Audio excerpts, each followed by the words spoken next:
The morning I caught them in my pool for the seventh time, I didn't scream, I didn't threaten, I didn't call anyone. I just stood at my back door with my coffee and watched.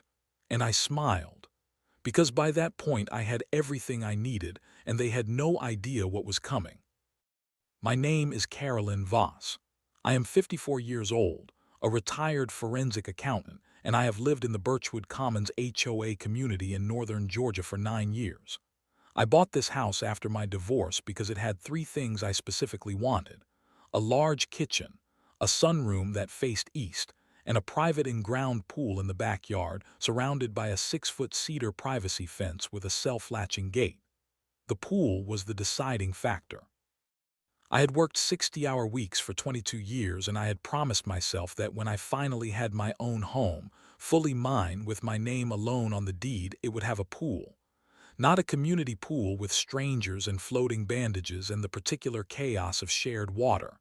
My own pool. Private. Quiet. Mine. For the first 6 years in Birchwood Commons, that pool was everything I wanted it to be. I swam laps every morning from May through October. I floated on weekend afternoons with a book and a glass of iced tea, and the specific peace that comes from being exactly where you want to be with no one asking anything of you. The cedar fence kept the yard private, and the self-latching gate kept it secure. My neighbor to the left was an older gentleman named Frank Odom who grew tomatoes and minded his own business with admirable consistency. My neighbor to the right was a young couple, the Pattersons, who had two small children and a golden retriever and kept mostly to themselves. 3 years ago, the house directly behind mine sold. The buyers were a family named Strickland, husband named Boyd, wife named Renata, three kids aged 8, 11, and 14 at the time of move-in. I introduced myself at the fence the first weekend they were there. Renata seemed pleasant enough. Boyd shook my hand with the firm grip of a man who wanted you to know he was confident, which in my experience means he was less confident than he wanted to appear. The three kids ran around the yard yelling at each other, and the dog they had brought with them, a large, undisciplined lab that immediately tried to dig under the shared fence line. First summer passed without incident. The second summer I started noticing things.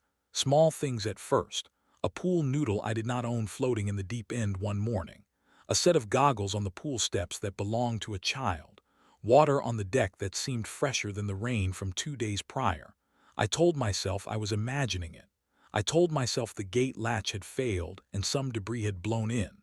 I told myself what people tell themselves when they do not yet want to know the truth. The truth came on a Wednesday morning in July when I came downstairs at 6:45 and looked out the kitchen window and saw all three Strickland children in my pool. The oldest, the 14-year-old whose name I later learned was Cody, was doing backflips off the coping. The middle one, a girl named Sienna, was on a float that had not been in my pool the night before. The youngest, a boy named Tate, was in the shallow end with his face under water blowing bubbles with the total commitment of an 8-year-old who has found something genuinely wonderful. I went outside. I walked to the pool deck. All three children stopped what they were doing and looked at me with the particular expression of children who have been caught but are not yet sure how much trouble they are in. I said, "How did you get in here?" Cody pointed at the back fence. "The gate," he said. My gate was self-latching. I looked at it. It was standing open. I walked over and examined the latch and found that someone had bent the strike plate slightly, just enough that the latch would appear to catch but would release with a light push. It had not failed. It had been manipulated. I looked at Cody. "Did you do this to the latch?" He looked at the fence. He looked at me. He said nothing. I said, "You need to get out of my pool and go home and tell your parents what happened." They got out. They gathered the float and the goggles and the noodle, which confirmed that they had brought those items over themselves through the gate, and they left through the back fence. I stood on my deck watching them go, and then I went inside and called Renata Strickland. Renata answered on the third ring with the voice of someone who was not entirely surprised to be receiving this call. I told her what had happened. I told her about the bent latch. I told her I needed her to speak to her children about respecting property and private space. She was apologetic. She was warm. She said it would never happen again and that she was so sorry and that she could not imagine how I must feel.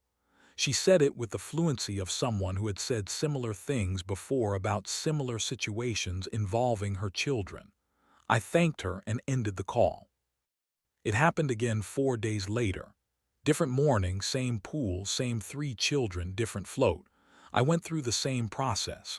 Sent them home. Called Renata. Got the same apology in slightly different words. I told her that if it happened a third time I was going to contact the HOA. She said she understood completely. It happened a third time. I contacted the HOA. Our community was managed by a company called Birchwood Property Management, and our on-site coordinator was a woman named Linda Pace, who had held the position for 7 years and who I had always found professional and responsive. I explained the situation to Linda in writing, attached a timeline of the 3 incidents, and asked what the HOA's process was for addressing trespassing by residents. Linda responded within 24 hours. She sent a formal notice to the Strickland household citing HOA Community Standards Section 12, which covered conduct and neighborly relations, and specifically the provision that prohibited residents from accessing other residents' private property without express permission. The notice stated that continued violations could result in fines and in extreme cases referral to law enforcement. Boyd Strickland called me that evening. His tone was different from Renata's. Where Renata had been apologetic, Boyd was explanatory.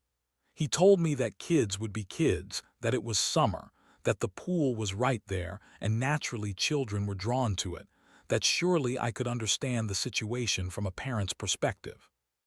He said it in the smooth, reasonable voice of a man who believed that if he sounded calm enough and used the word naturally enough times, whatever he was asking for would seem inevitable. I told him I was not interested in understanding the situation from any perspective other than my own, which was that people were entering my private property without permission, and I needed it to stop. He said he would talk to the kids again. The 4th time it happened, I had set up a camera, not a complicated system, a single wireless camera mounted under the back eave of my house, angled to cover the pool deck and the back gate. I had purchased it 10 days earlier when I recognized that the apologies were not producing results. The camera was motion activated and logged timestamped footage to a cloud account I accessed from my phone. I had not told the Stricklands about the camera because I was not required to and because I had learned in 22 years as a forensic accountant that you do not announce the existence of your evidence before you have finished collecting it. The 4th incident gave me footage of all 3 children entering through the back gate at 7:12 in the morning. The gate, which I had repaired and reinforced with a new latch assembly, showed clear signs of deliberate manipulation before it opened. Cody had something in his hand, a thin tool of some kind, that he used on the latch mechanism before pushing the gate open. He was 14.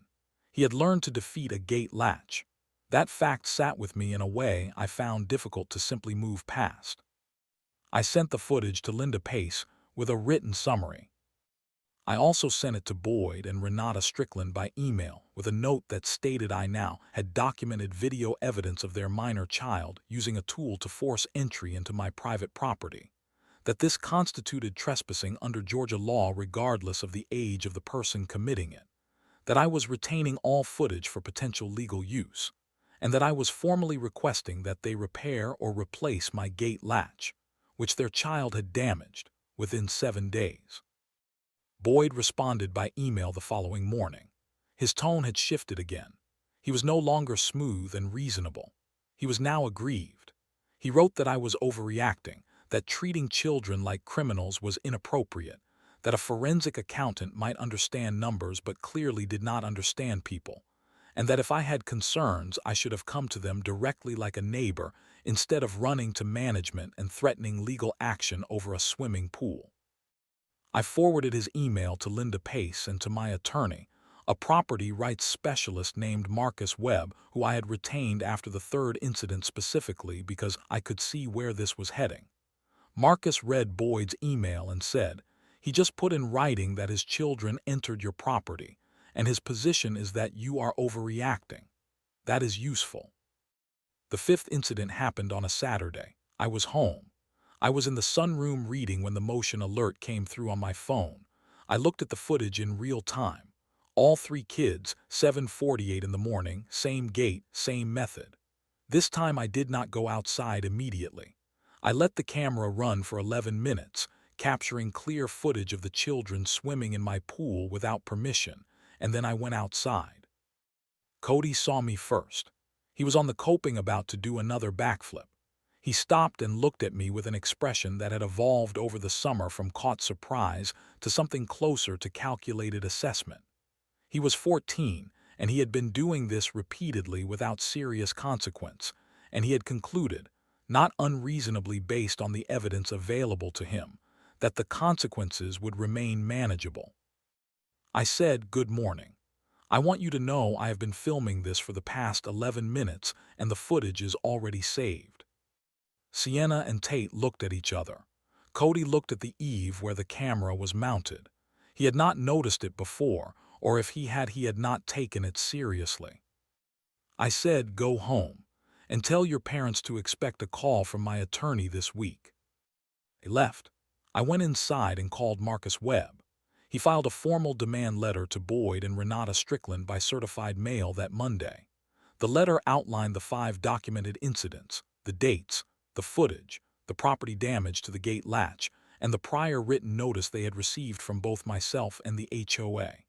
It demanded written commitment that the trespassing would cease, full reimbursement for the gate latch repairs, and formal acknowledgement of liability for any future incidents.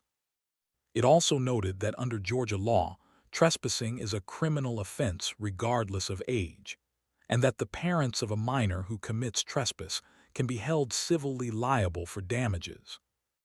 Renata called me the day after the letter arrived.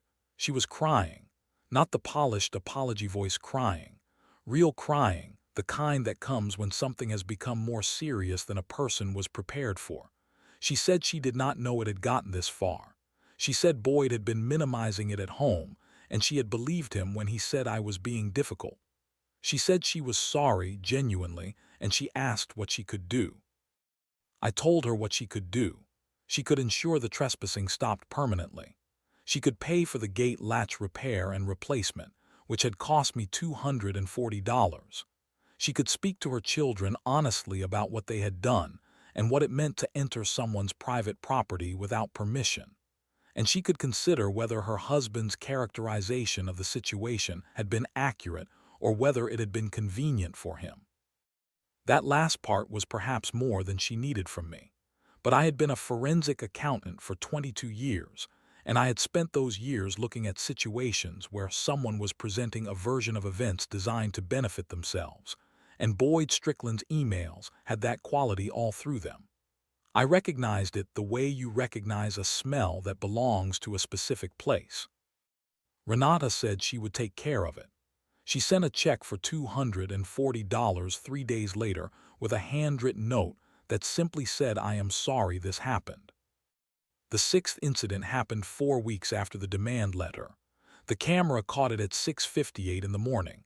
Cody alone this time. No siblings.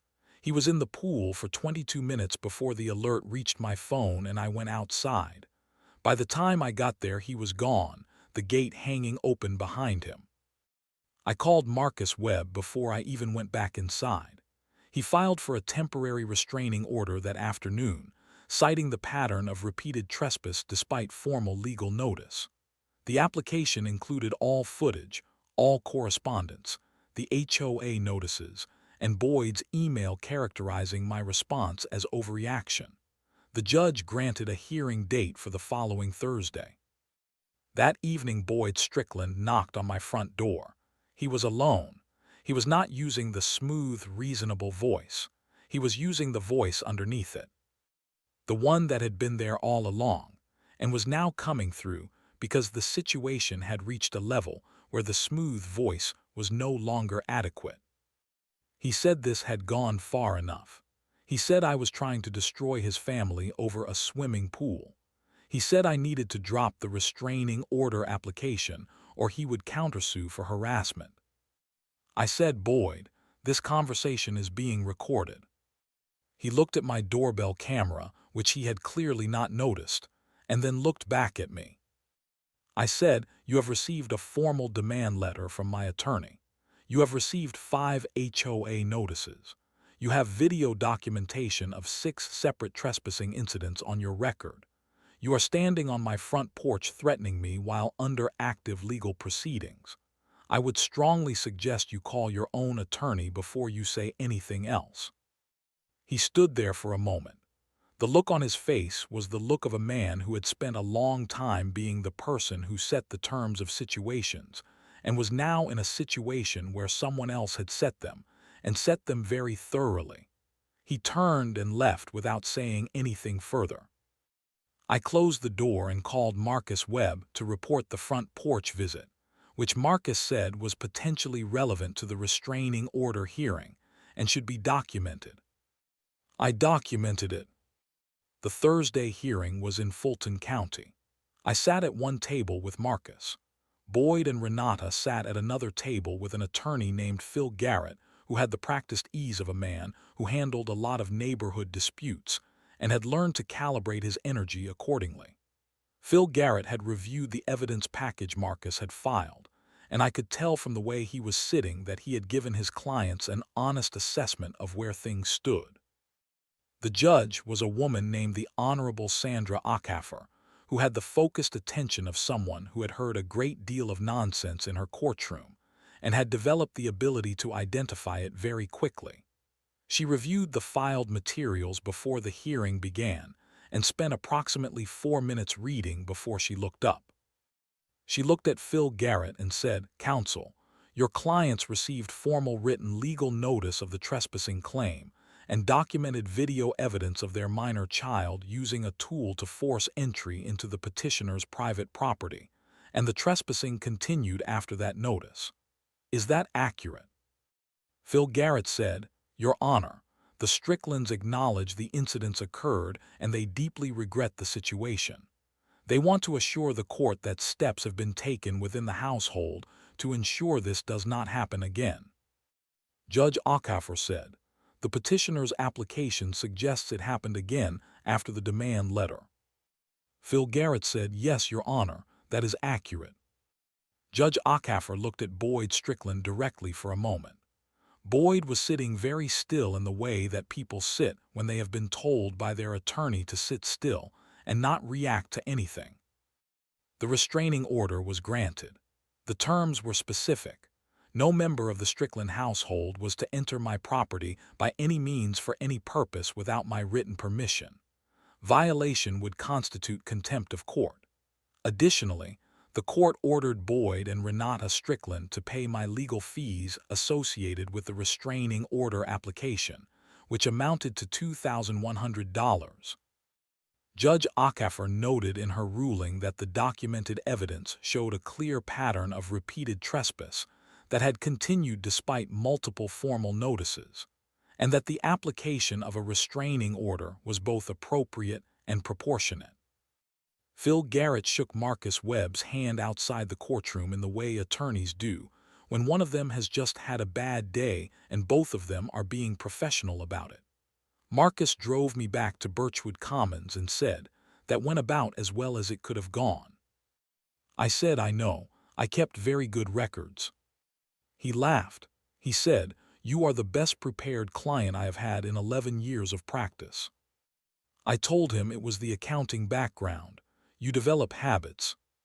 The aftermath in the neighborhood was the kind of thing that happens in small communities when something becomes known. It became known quickly.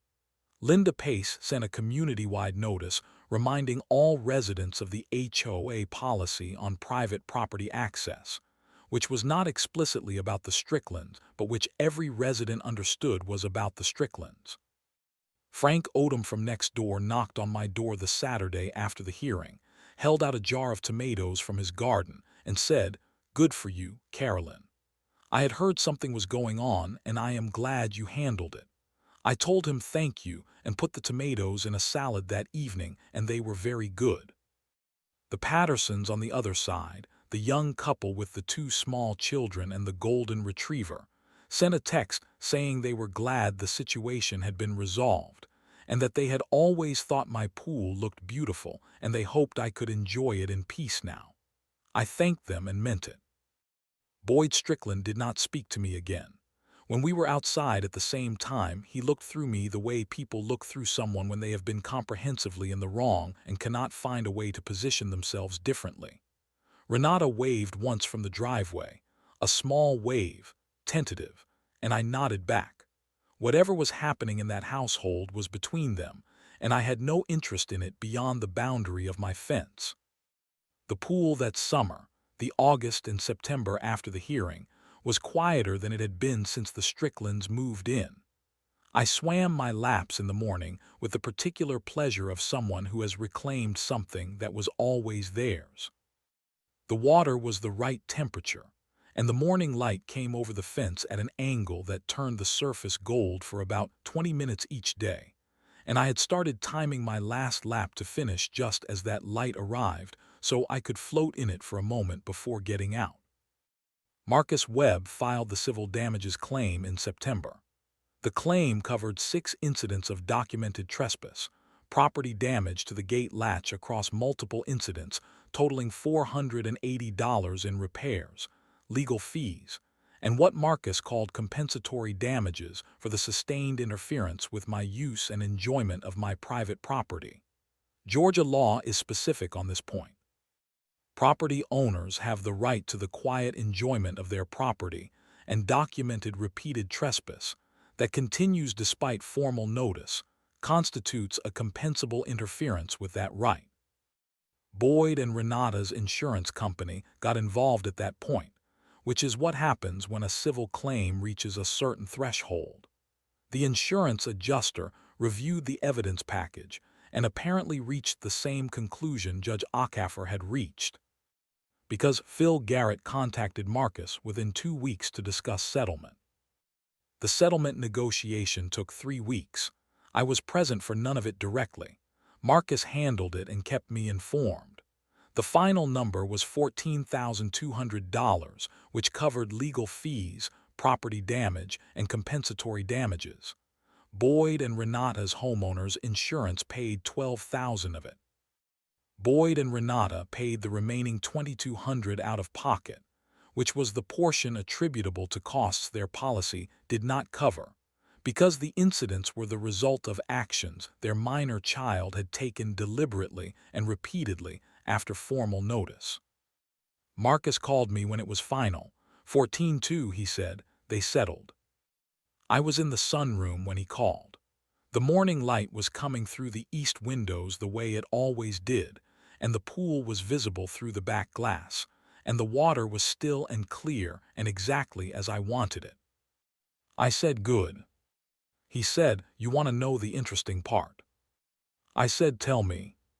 He said, "Phil Garrett told me Boyd was convinced right up until the settlement conference that the insurance would cover everything, and he would come out of this without personal cost.